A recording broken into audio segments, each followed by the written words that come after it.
நேரடியாக ஒரு பாசிச பாஜக அடிமை கூட்டணி ஒண்ணு. அடுத்து உங்களோட இந்த மைனாரிட்டி ஆட்சியை ஓட்டுறதுக்காக மறைமுகமாக RSS அடிமை குடும்பம்னு இன்னொரு கூட்டணி.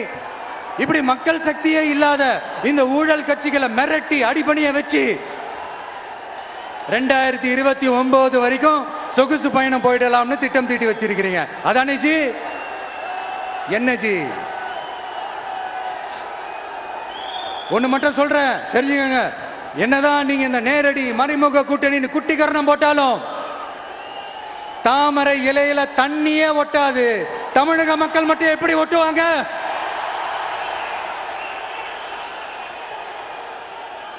இங்க ஒரு MP சீட்டு கூட தரலன்றதுக்காக தமிழ்நாட்டுக்கும் தமிழ்நாட்டு மக்களுக்கும் எதுவுமே செய்யாம ஓரவஞ்சனை செய்யுது இந்த ஒன்றிய பாஜக அரசு.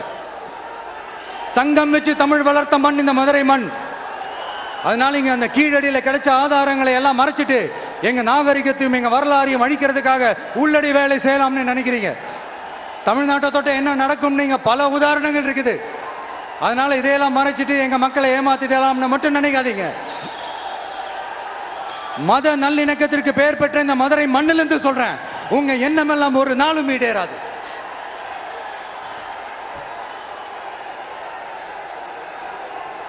எம்ஜிஆர்னா யார் தெரியும்ல?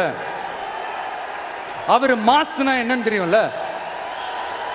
அவர் உயிரோடு இருக்கிற வரைக்கும் அந்த CM சீட்டை பத்தி ஒருத்தராலையும் நினைச்சு கூட பார்க்க முடியல, கனவு கூட காண முடியல. எப்படியாவது அந்த CM சீட்டை என்கிட்ட கொடுத்துருங்க, என் நண்பர் எம்ஜிஆர் திரும்ப வந்ததுக்கு அப்புறம் நான் திருப்பி கொடுத்துறேன்னு தன்னோட எதிரியை கூட மக்கள் கிட்ட கெஞ்ச வச்சவர் எம்ஜிஆர். எப்படி கெஞ்ச வச்சவர்? அதனால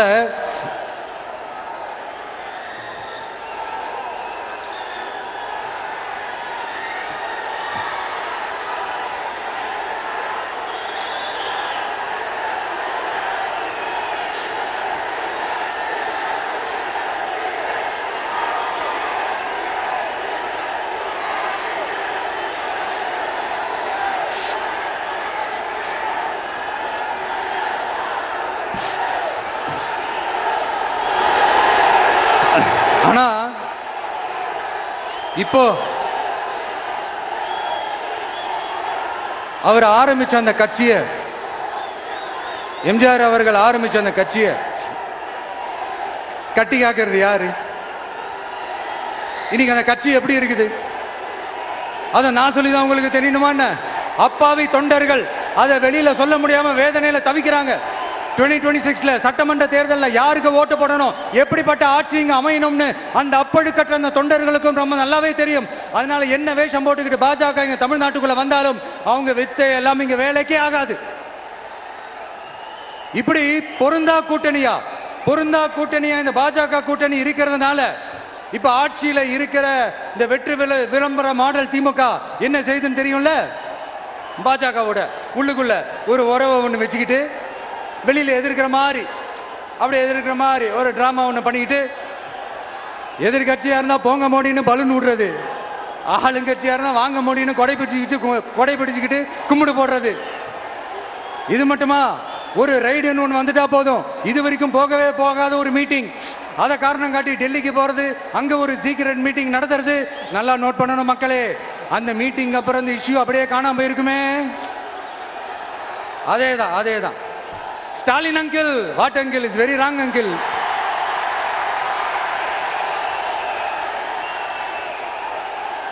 இப்படி தமிழ்நாட்டில் இப்ப நடக்கிற இந்த ஆட்சியினுடைய லட்சணத்தை பார்த்துக்கிட்டு நாம எப்படி சும்மா இருக்க முடியும்? ஒரு தவறு செய்தால், அதை தெரிந்து செய்தால், அவர் கபட நாடக மு.க. ஸ்டாலின் அங்கிளாகவே இருந்தாலும், அங்கிள் உங்களுக்கு மனசாட்சின்னு ஒன்று இருந்துச்சுன்னா நாங்க கேட்கிற கேள்விகளுக்கு மட்டும் கொஞ்சம் பதில் சொல்லுங்க அங்கிள். நீங்க நடத்துற இந்த ஆட்சியில நேர்மை இருக்கா? நியாயம் இருக்கா? ஊழல் இல்லாம இருக்கா? சட்டம் ஒழுங்கு சரியா இருக்கா? பெண்களுக்கு பாதுகாப்பு இருக்கா? பொதுமக்களுக்கு பாதுகாப்பு இருக்கா? இயற்கை வளங்களுக்கு பாதுகாப்பு இருக்கா? சொல்லுங்க மை டியர் அங்கிள், சொல்லுங்க. டாஸ்மாக்ல மட்டுமே இது வரைக்கும் 1000 கோடிக்கு மேல ஊழல்னு சொல்றாங்க. அதுல மட்டுமா தப்பு நடக்குது? வேற எதுல தான் நடக்கல? உலகத்திலே மிஸ்டர் கிளீன் ரெக்கார்ட்ஸ் எல்லாம் உங்களுக்கும் உங்க கூட இருக்கிறவங்களுக்கும் மட்டும்தான் அங்கிள் கொடுக்கணும். இதை பார்த்து வாயே இல்லாத ஊரு கூட வயிறு வலிக்கு சிரிக்குது. பெண்களுக்கு 1000 ரூபாய் கொடுத்துட்டீங்கன்னா போதுமா அங்கிள்? அப்படியே அது மூடி மறைச்சிடலான்னு பாக்குறீங்களா? படிக்கிற இடத்துல, வேலைக்கு போற இடத்துல, வெளியில போற இடத்துலன்னு அவங்களுக்கு பாதுகாப்பே இல்லைன்னு ஒட்டுமொத்த பெண்களும் கதறாங்க. அந்த கதறல் சத்தம் ஏதாவது உங்க காதுல கேக்குதா அங்கிள்? இதுல வேற உங்க அப்பான்னு கூப்பிடுறாங்கன்னு வேற சொல்றீங்க.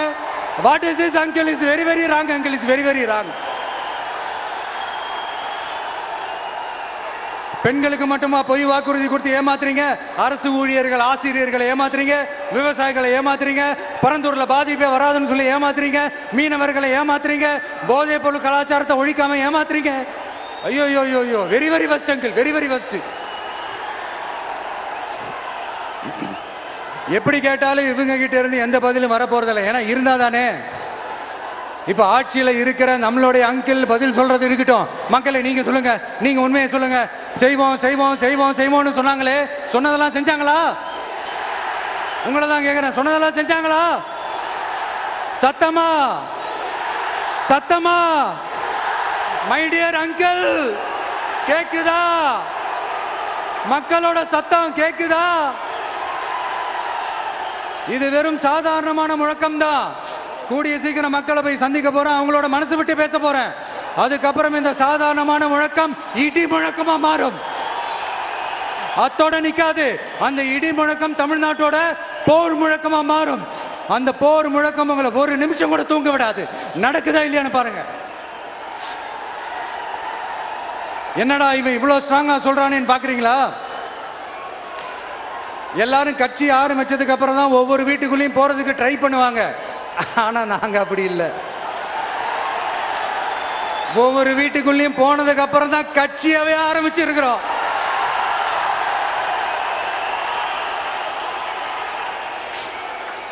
அதனால ஒட்டுமொத்தமா எல்லாருமா சேர்ந்து இந்த திமுக ஆட்சிய, கபட நாடக திமுக ஆட்சிய 2026 தேர்தலில் வீட்டுக்கு அனுப்புறோம்.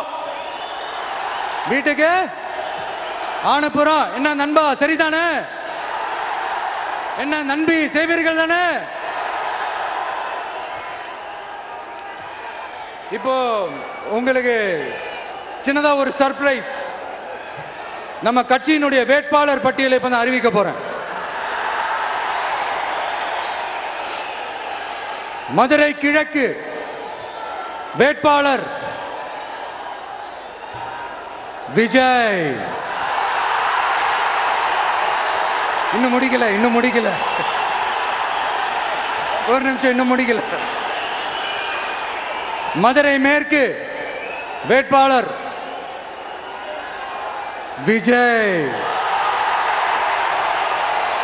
மதுரை மத்தி வேட்பாளர் விஜய். மதுரை தெற்கு வேட்பாளர் விஜய். மதுரை வடக்கு வேட்பாளர் விஜய்.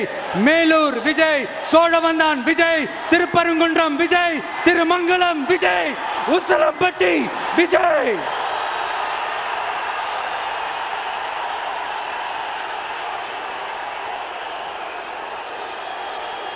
என்னடா எல்லா தொகுதியிலையும் ஒரே வேட்பாளர்னு பாக்குறீங்களா? 234 தொகுதியிலையும் இந்த விஜய் தான். அதாவது உங்க விஜய் தான் உங்க சின்னம். இன்னும் சிம்பிளா சொல்லணும்னா, உங்க வீட்டில் இருக்கிற ஒருத்தர் தான் வேட்பாளரா நிக்க போறாங்க. அந்த வேட்பாளரும் நானும் வேறு வேறு இல்லை. நீங்க அவருக்கு ஓட்டு போட்டீங்கன்னா எனக்கு ஓட்டு போட்ட மாதிரி. இந்த முகத்துக்காக நீங்க ஓட்டு போட்டீங்கன்னா உங்க வீட்டில் இருக்கிற உங்களுடைய வேட்பாளர் ஜெயிச்ச மாதிரி. என்னடா இவர் ஏதோ ஓவரா சொல்றாருன்னு நினைக்க வேணாம். பிராக்டிக்கலா அப்படிதான் இருக்கும், அப்படிதான் இருக்கணும். நீங்களும் அப்படிதான் நினைப்பீங்கன்னு நான் நம்புறேன். ஏன்னா இது நம்மளை விட நம்ம எதிரிகளுக்கு இன்னும் நல்லாவே தெரியும். அதனால எல்லாம் இந்த அதிகார பலம் எல்லாத்தையும் தூக்கிட்டு வந்துருவாங்க. வரட்டும், பாத்துக்கலாம். TVK will take it, TVK will meet it, TVK will compete with it and TVK will conquer it, TVK will conquer it.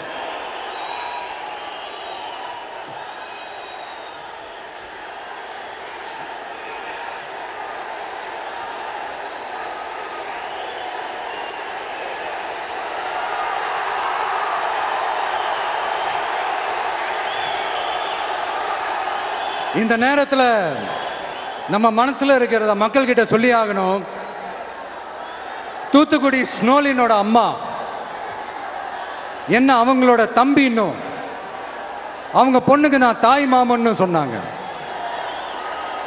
அந்த அக்காவோட குழந்தைக்கு மட்டும் இல்லைங்க, என்ன அண்ணனா தம்பியா நினைக்கிற தமிழ்நாட்டில் இருக்கிற என்னோட எல்லா சகோதரிகளின் குழந்தைகளுக்கும் நான் இன்னைக்கு மட்டும் இல்ல, என்னைக்குமே ஒரு தாய் மாமனா தான் இருப்பேன். நீங்க எல்லாரும் என்னுடைய ரத்த உறவு, கூட பிறந்த பொறுப்பு. என் வீட்டு ரேஷன் கார்டுல வேணா உங்க பேர் இல்லாம இருக்கலாம், உங்க வீட்டு ரேஷன் கார்டுல வேணா என் பேர் இல்லாம இருக்கலாம். ஆனா நாம் எல்லாரும் ஒண்ணுதான், உறவுதான். நமக்கு இடையே எந்த அரசியலும் உள்ள நுழையவே முடியாது. என்கிட்ட இருந்து உங்களையும் உங்ககிட்ட இருந்து என்னையும் எந்த சக்தியாலும் பிரிக்கவே முடியாது.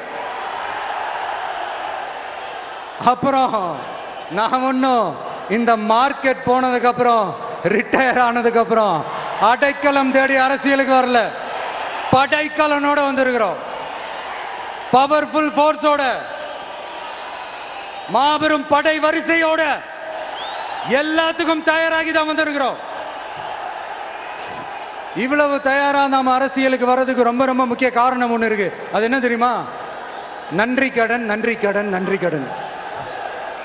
கிட்டத்தட்ட ஒரு 30 வருஷமா, 30 வருஷத்துக்கு மேல நீங்க தான், நம்ம மக்கள் தான் என் கூட நிக்கிறீங்க, எனக்காக நிக்கிறீங்க, என்ன தாங்கி பிடிக்கிறீங்க, மனசுல ஏந்தி பிடிக்கிறீங்க, தாய் அன்போட மடியில ஏந்திக்கிறீங்க. உண்மையை சொல்லணும்னா வேற யாரை விடவும் எனக்கு இந்த அன்பையும் ஆதரவையும் கொடுத்திருக்கிறீங்க. என் மேல உயிரையே வச்சிருக்கிறீங்க. என்ன உங்க வீட்டுல ஒருத்தனாவே ஆக்கிட்டீங்க. நீங்க எனக்கு கடவுள் கொடுத்த வரம்.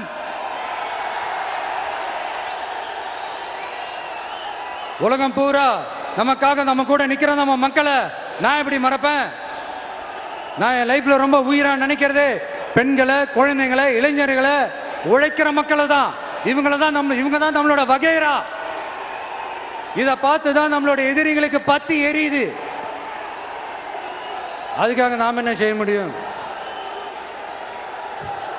அதனால நம்ம உறவுகளை, சொந்தத்தை, வகைராவை யாருக்காகவும் எதுக்காகவும் விட்டு கொடுக்க முடியாது இல்லையா? Here at this moment among this August gathering, I want to open my heart and say I enjoy people, I respect people, I worship people.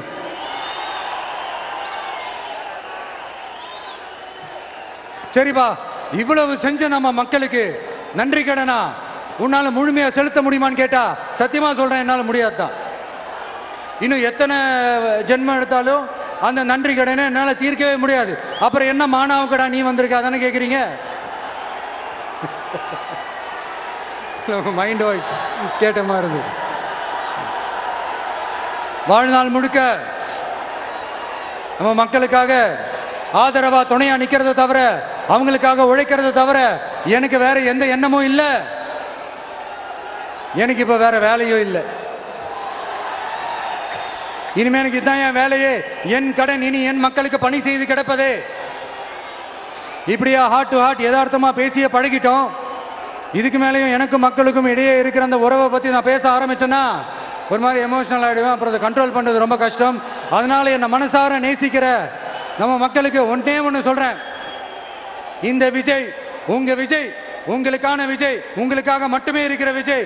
உங்க கூட நிக்க, உங்களுக்காக நிக்க, உண்மையா நிக்க, உணர்வோட நிக்க, உறுதியா நிக்க, உங்க கூட பேச, உங்களுக்காக பேச, உண்மையா பேச, உணர்வோட பேச, உறுதியா பேச, உங்களுக்காக சேவை செய்ய உங்க விஜய் நான் வர.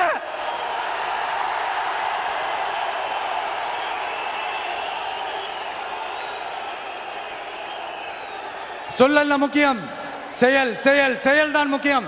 செய்கை தான் சும்மா சிறப்பா இருக்கணும். நான் ஆட்சிக்கு வந்தேன்னா சும்மா அது செய்வேன், இது செய்வேன், நல்லது செய்வேன், உருட்டுவேன், புரட்டுவேன், அதெல்லாம் கிடையாது. செய்யறதுக்கு, நல்லது செய்யறதுக்கு, நல்லது செய்யறதுக்கு மட்டும்தான் இந்த விஜய். அப்புறம் ஒரு அரசியல் தலைவன் அவன் சினிமாக்காரனா, நல்லவனா, கெட்டவனா, இதெல்லாம் தாண்டி அவன் உண்மையானவனா, அதுதான் ரொம்ப ரொம்ப முக்கியம். இது சம்பந்தமா ஒரு குட்டி கதை ஒன்று சொல்றேன்.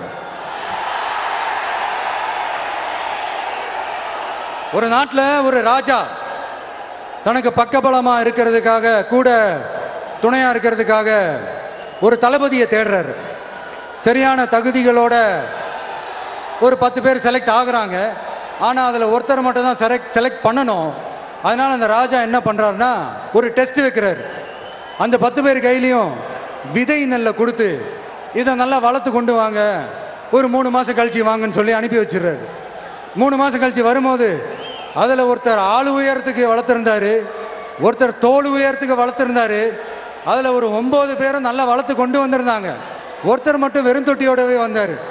என்னன்னு கேட்டதுக்கு, நானும் தண்ணி ஊத்தி ஊத்தி பாக்குறேன், உரம் வச்சு வச்சு பாக்குறேன், வளரவே மாட்டேங்குது ராஜா, என்ன பண்றதுன்னு தெரியலன்னு சொன்னதுக்கு ராஜா அவரை கட்டி அணைச்சிக்கிட்டு, இனிமே நீதான் என்னுடைய தளபதி, எல்லா அதிகாரமும் உனக்கு தான் சொன்னாரு. ஏன்னா அந்த 10 பேர் கையிலையும் ராஜா கொடுத்தது அவித்த விதை நெல், அது முளைக்கவே முளைக்காது.